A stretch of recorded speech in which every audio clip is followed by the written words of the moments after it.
Welcome to the next episode of FieroCast. In this episode, we are going to be talking about the elephant in the room that nobody really wants to hear or talk about, and that is Fiero fires, or we refer to them as the hot ones.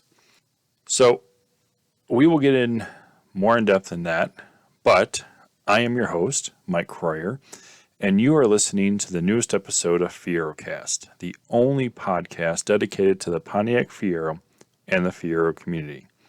You can find past FieroCast episodes at FieroFocus.com or on our Facebook page. We would like to thank our FieroCast supporters for this 2022 season. It is the Fiero Store, Rodney Dickman, Bonter Solutions, the Midwest Fiero Clubs, GoldenEye Graphic, and the N.I.F.E store. If you would like to become a supporter of FieroCast, all you have to do is just shoot me an email with your company information and just a little blurb of what your company does and what it can do for the Fiero community, and I will make a commercial for you, and that's all you got to do. So if you want to become a supporter, I said just go ahead and email me, and I will get everything put together for you. This episode of FieroCast is brought to you by the Midwest Fiero Clubs and GoldenEye Graphic. Have you asked yourself, what is the Midwest Fiero Clubs? Well, the Midwest Fiero Clubs, which is also a region of the AACA, is a dedicated group of enthusiasts whose passion is to promote and preserve the Pontiac Fiero and the Fiero community. The Midwest Fiero Clubs consists of members from existing Fiero Clubs across the U.S. The Midwest Fiero Club's intent is to support member clubs and promote the Fiero-related events that they offer. The intent is to enable enthusiasts to discover events in their areas other than their own, and to warrant participation. This has created a tighter-knit Fiero community of the owners and created some great regional shows that may not have otherwise happened. So, how do I find out about them? You can visit the website at midwestfieroclubs.aaca.com or just Facebook them at Midwest Fiero Clubs AACA and like them. All right. Thank you to our FieroCast supporters for this episode. We do appreciate it, and thank you very much. So before we get into, we'll call this episode the hot ones, just to give you a update on what's coming up on the next couple episodes. We have the next episode. We're going to cover the events for the Northern Illinois Fiero Enthusiasts, as well as some of the other events in the Midwest that are going to be going on. Very, very full season this year with car shows across the Midwest, out east, as well as a couple cruise nights that we'll be doing and a couple other driving events that we'll be doing as well. So it is a very full and packed spring, summer, and we'll say even early fall. So you don't want to miss the next episode, as that will cover that. And our July episode of FieroCast, we are going to sit down with Jen Goss and maybe another couple special guests to see what the upcoming 40th anniversary show to be held in Pontiac, Michigan next year in July, and what we can expect from this big, awesome show. All the latest and up-to-date information we will have in that episode. So please stay tuned for that. That's coming up in July. So, all right. Well, what do? Let's light the fires and get this episode started.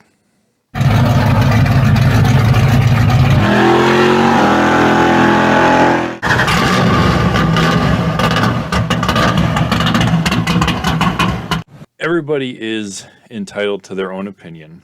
However, what about opinions that are not accurate?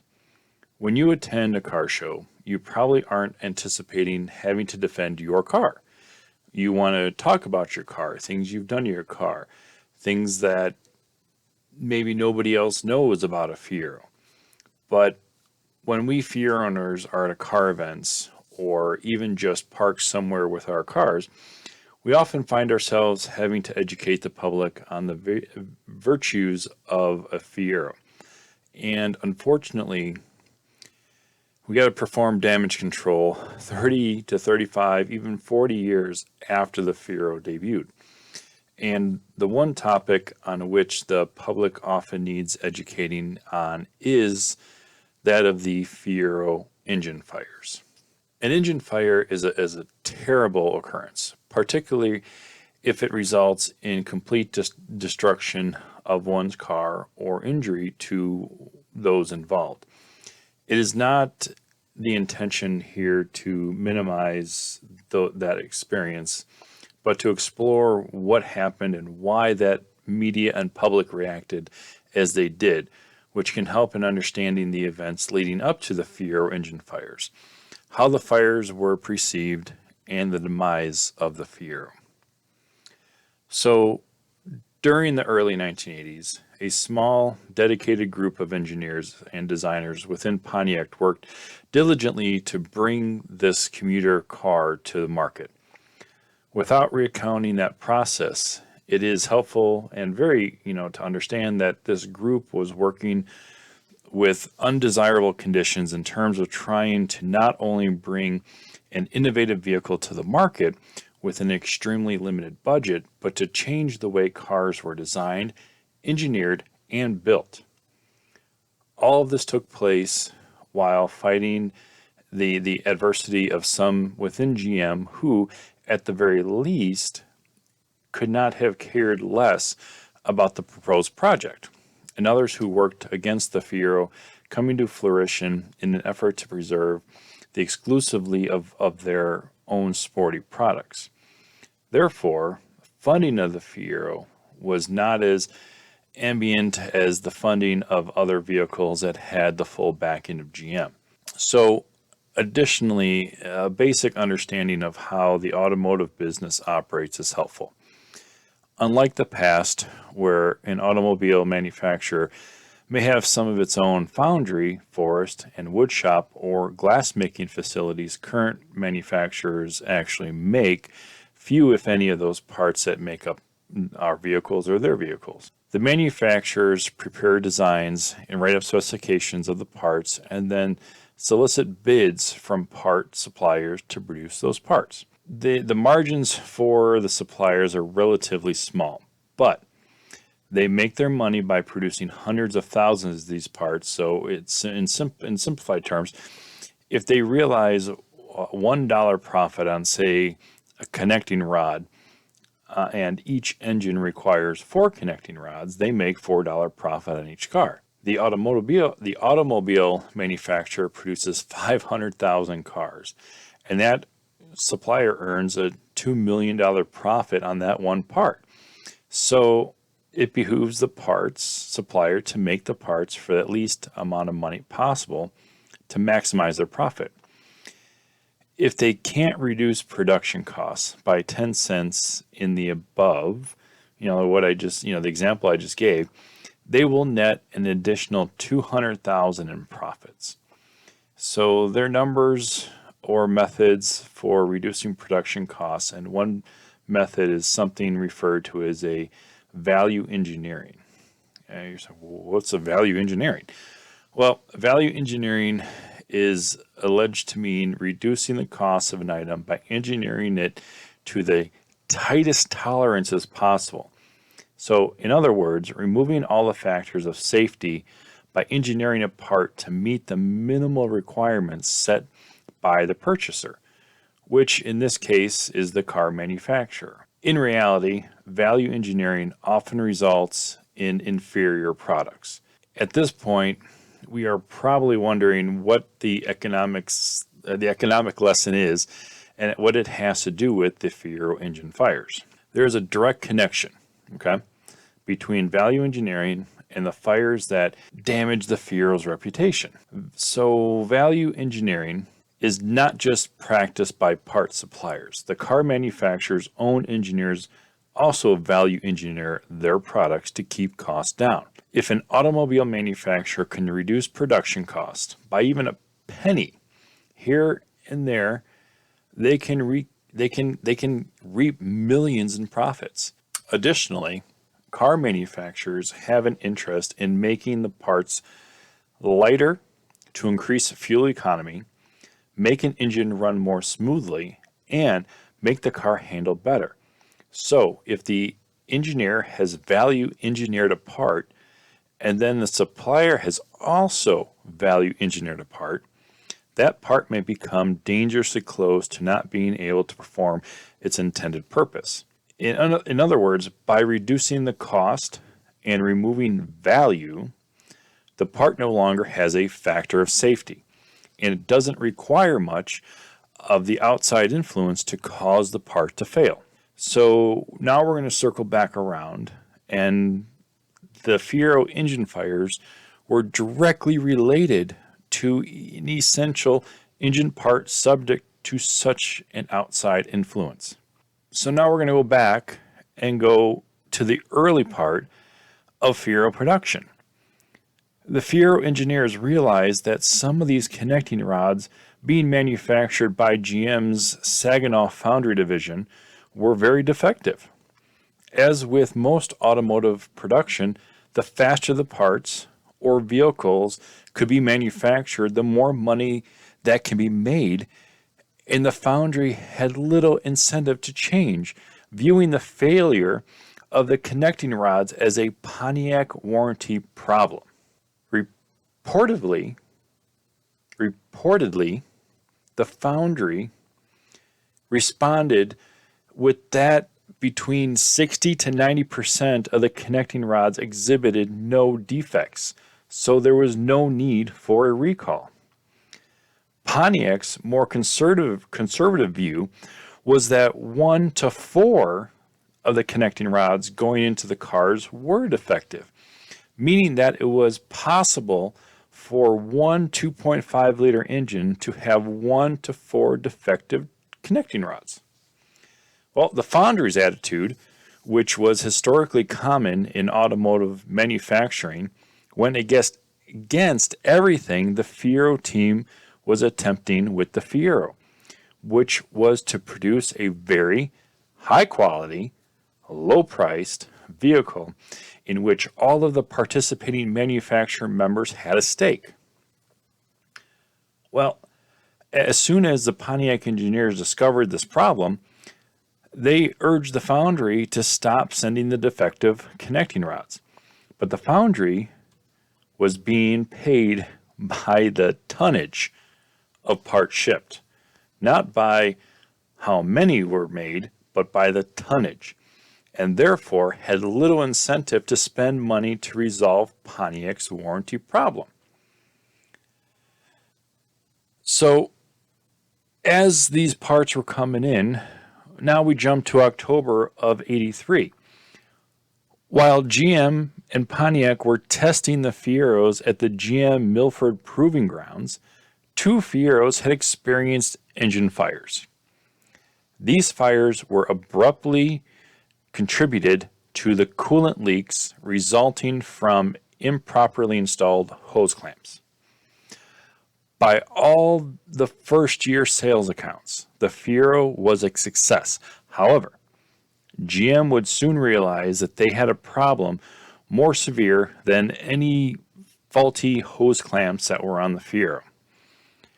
While Pontiac was attempting to resolve the problem of these hairline cracks in the connecting rods, Fieros equipped with the 4-cylinder engines began to experience problems due to broken connecting rods. We're looking at them, but they're also happening in the public's view. A connecting rod that breaks at high speed has a tendency to cause more damage to the surrounding components because the engine does not stop running at the high speeds. It doesn't freeze when something breaks despite the failure of the connecting rod. These broken rods could and did punch holes into the cylinder walls, allowing oil to exit the engine onto the hot surfaces. Just imagine that you're driving, going at 50, 60, 70 miles an hour, and then all of a sudden, snap, boom, and you're still able to coast and drive the car, but not knowing that you have a connecting rod going through your engine wall. That's one, safety, but so these broken rods, theoretically, a rod could break under normal operating conditions without any additional outside influence. However, through the investigations of the failures often revealed that the quality of oil in the engine was low. That's why they were breaking. Think about that for a second. They're low quality parts, but they don't want to admit it, but they're going to say your oil engine is low, and that's why it broke. So various iterations of the Iron Duke, the 2.5, the four-cylinder engine, had been around since 77 and had proven to be a very reliable but somewhat noisy workhorse engine. And this engine had found use in various Pontiacs, Chevrolets, Oldsmobiles, and Buick vehicles, as well as a number of AMC cars and even a Jeep CJ. This was a very proven engine and was not prone to having problems. The difference in the Fiero was that the installation of the engine in the Fiero required a redesigned oil pan that reduced oil capacity by almost a quart without recalibrating the dipstick. For the revised oil pan, many cars were operating with an insufficient quality and quantity of oil. It would not require the oil level to be very low, therefore internal damage was initiated. There have been two other causes of engine fires, but they are still putting it on, the oil pan being reduced to hold less oil than is needed for that engine. The other two causes is heat damage to the engine wiring harness in the 84 and cracked engine blocks resulting from over torquing of the head bolts. It is believed that most of the fires resulted from a defective connecting rod. However, although a variety of modifications were ultimately performed, including relocating the wiring harness away from the exhaust manifold in later cars. By the close of the 85 model year, GM had received over 100 reports of engine fires in customer cars, most of which were in 84. Encouraged by the strong sales, GM was reluctant to issue a recall, fearful that such a move would seriously damage the Fiero's reputation and sales. You would think it would be opposite. Take care of the problem, resolve the problem, have a better vehicle, have a safer vehicle, have a better vehicle for people to purchase. Not just sit on it, take care of it. So with them being reluctant, because it would hurt their reputation and their sales, Pontiac began treating the engine fires as a warranty repair. But when customers no longer wanted their Fieros, GM and its insurance company negotiated payments to the owners that required the customers to sign a non-disclosure agreement in order to receive the compensation. The reports of the engine fires continued to escalate, and by the end of the summer of '86, the National Highway Traffic and Safety Administration finally opened up an investigation. Philip W. Davis, then the NHTSA's highest-ranking defective investigator, demanded information from GM regarding this problem and stated, and I quote, "This appears to be a serious problem," end quote. GM, not wanting to spoil the Fiero's initial success, attempted to handle the problem in a manner that may have caused more damage than it did to solve it. Still attempting to de-emphasize the seriousness of the problem, GM's C. Thomas Terry, manager of product investigations at the time, wrote to the NHTSA, and I quote, "Any time an individual experiences a vehicle fire, it can be a very traumatic experience. In the case of the engine compartment fires, the evidence indicates the actual risk to motor vehicle safety is minimal." End quote. And in an attempt to diminish concerns, GM indicated that the problem was the result of Fiero owners not being diligent in maintaining their engine's oil level. Dave Hodgins, a GM spokesman, stated that, and I quote again, "If you ran out of oil and then coupled with some aggressive driving, perhaps maybe not changing the oil very often, you end up with a broken rod, and that's where the connecting rod came in. It is still the owner's responsibility to check the oil." End quote. The NHTSA came back and said, however, who was having none of that and required Pontiac to issue a recall on all 84 Fieros for the engine bay modifications. Still having to minimize any bad publicity, GM issued the recall notice late in the afternoon on Wednesday before Thanksgiving Day, 1987. 3 years after the Fiero made its debut. 4 years. But they still knew about it. Pontiac issued multiple recalls related to the engine fires. The actual modifications depended on when the car was produced and were based on the NHTSA campaign, which, if you just want to take a note, that campaign ID number is 89 V as in Victor 23200. And that ID campaign number states, and I quote, "Due to an interaction of the engine compartment environment and maintenance of service-related factors, there is a risk of engine compartment fires. The engine compartment fire can spread to the passenger compartment and injure occupants. Correct or install new engine components to prevent unreasonable fire risk." End quote. So all of the Fieros recalled were all 4 cylinders. And as stated, the modifications depended on the car's production date and included the following. Number 1, check engine oil at every fill. Label a fixed decal to the inside of the fuel door. So every time you fill your car with gas, you have to check your engine oil. Now, if you go back 10 years, 30 years, 40 years, 50 years, 60 years, 70 years, when you pulled into a gas station, the gentleman would fill you up, tell you to pop your hood, check your fluids, check your engine oil, say, "Hey, your fluids are good. Just close your hood, pay for your gas, leave." Or you'd say, "Hey, your engine's low. I can put some oil in there for you."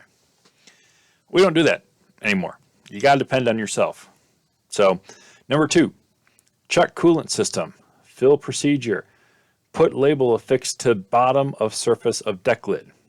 Number 3, check engine oil, change oil frequently. Put this label affixed to the bottom surface of the deck lid. Note that this is not listed in the service bulletin and may have been included on all other recalled cars. Number 4, revise the 84 Fiero maintenance schedule booklet. Although listed for the 84, this was also issued to the owners of an 85 as well. Number 5, 2 supplements to the 84 Fiero owner's manual. Again, although it was listed in 84, this was also listed in the owner's manual of 85 as well. Number 6, remove all portions of the deck lid grill cover. Number 7, remove all rubber dust shield at leading edge of deck lid. Number 8, installation of heat protective tape wrap on engine wiring harness extending from the thermostat to the bulkhead connector. Number 9, install new cylinder head bolts. Number 10, install a new exhaust manifold. 11, install new oxygen sensor and exhaust manifold. 12, install lock tabs on outbound manifold runner bolts and bolts shall be torqued to the new values. 13, install new dipstick tube. 14, install new exhaust pipe seal. 15, remove starter motor heat shield. 16, install new heat stove. 17, check coolant level and add coolant as needed. 18, pressure test the coolant system. 19, inspect cooling system for leaks. 20, inspect coolant hose and replace if necessary. 21, inspect cooling fan function, replace relay, replace coolant switch, replace wiring of fan as required. 22, inspect for significant fluid leaks, repair all leaks forward of catalytic converter. 23, inspect for pressure and presence of starter shield, converter shield, muffler shield, and bulkhead shield. 24, inspect lubrication system for oil leaks, repair leaks including rocker cover gaskets and PCV breather, but not oil pan gasket. 25, install larger oil filter. If you need to know, it's P as in Paul, F as in Frank, 5.2 versus the current smaller one, P as in Paul, F as in Frank, 47. 26, inspect oil level. Add oil as required. Not needed, but required. 27, inspect transmission oil cooler. 28, inspect ignition system. 29, inspect engine wiring components. And number 30, at owner's request, paint the bulkhead components visible through deck lid grills black. Those are all the items listed to be done as a modification depending on the car's production date for the service-related recall.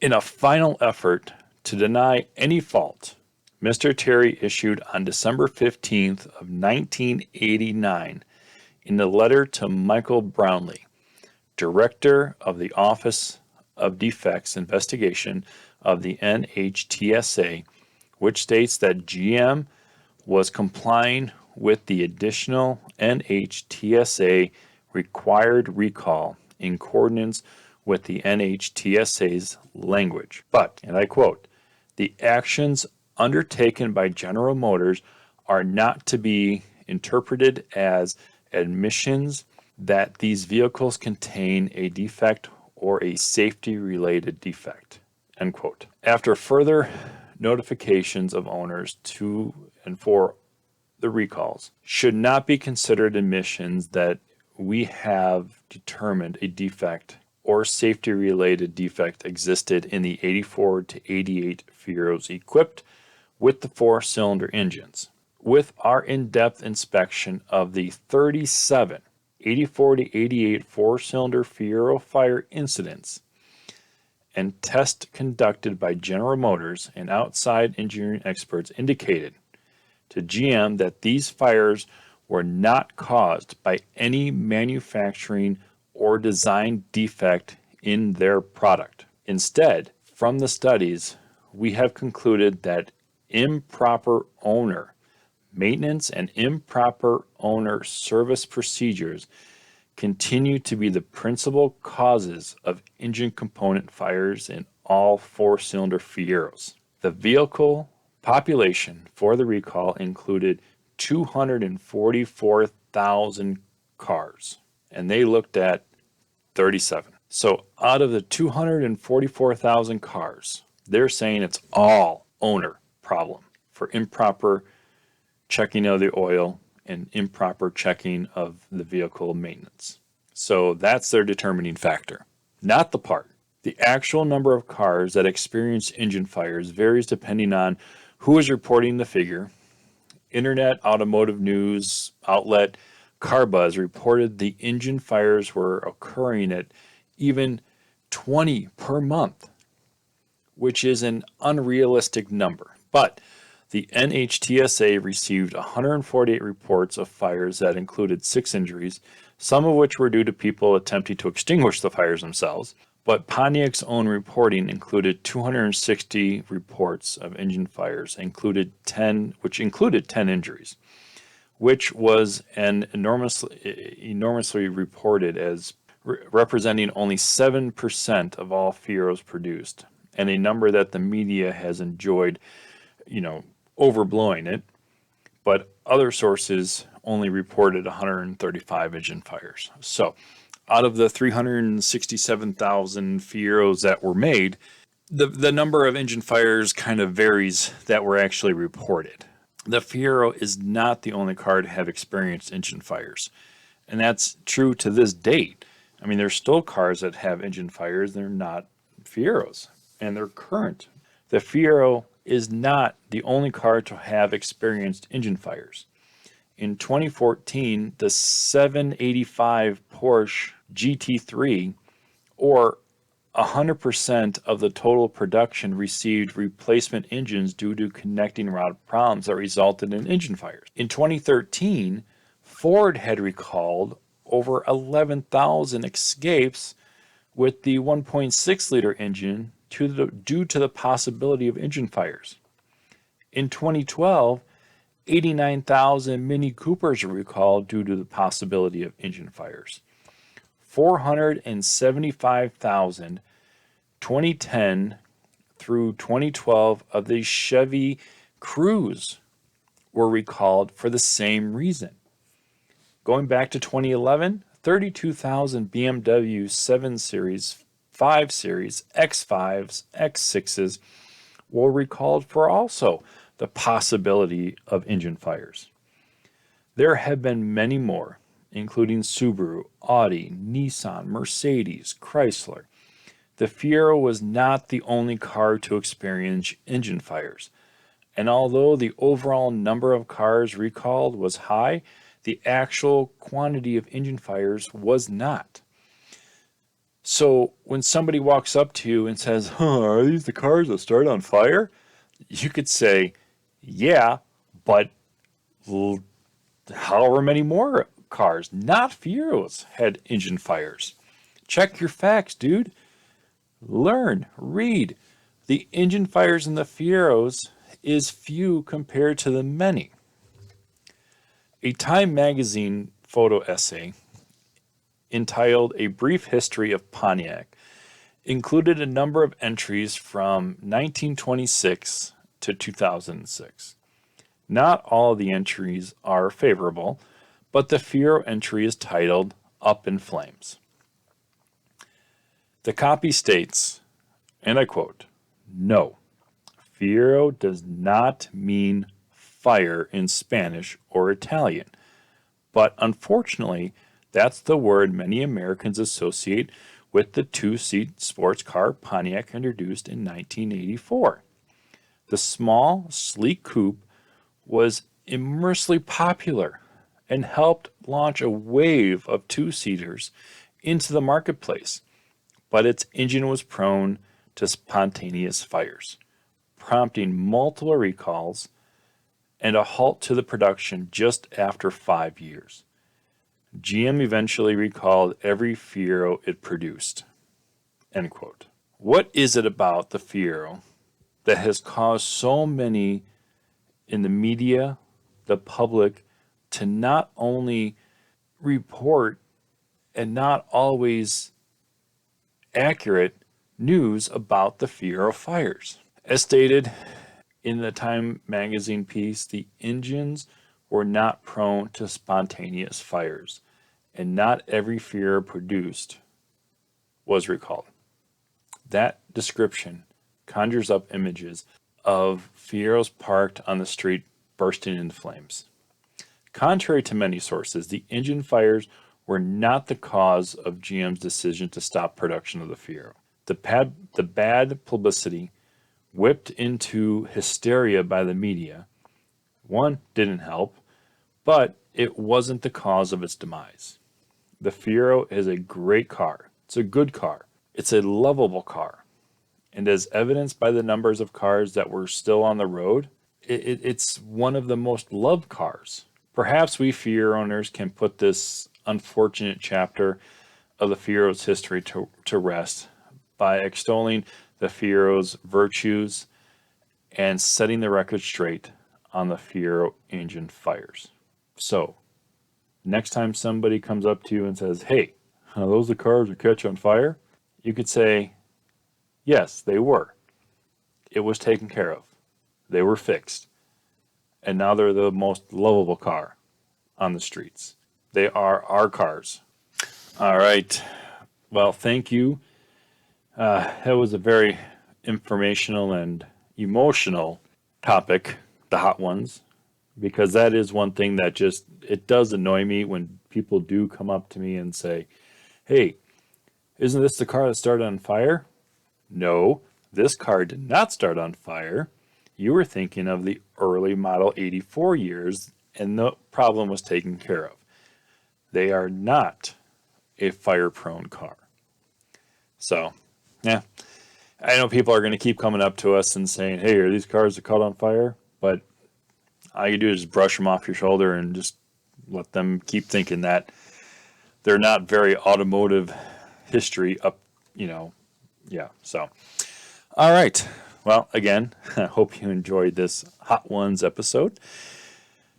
This podcast was produced by Mike Cryer and is a production of the Northern Illinois Fiero Enthusiasts. This episode of FieroCast was written by Christopher Sass. He is our Fiero Focus editorial member on our editorial Fiero Focus staff. Again, thank you for joining me tonight. I am your host, Mike Cryer, and thank you for listening to the newest episode of FieroCast. This is episode number 30, and it is the only podcast dedicated to the Pontiac Fiero and the Fiero community. If you would like more information or have any ideas on future FieroCast, you can email me at mkroyer@fierofocus.com. Send them in to me. I will reply back, and I will either ask you to join me on a FieroCast, or I will have one written up and do a FieroCast without you. Either way, send me your information.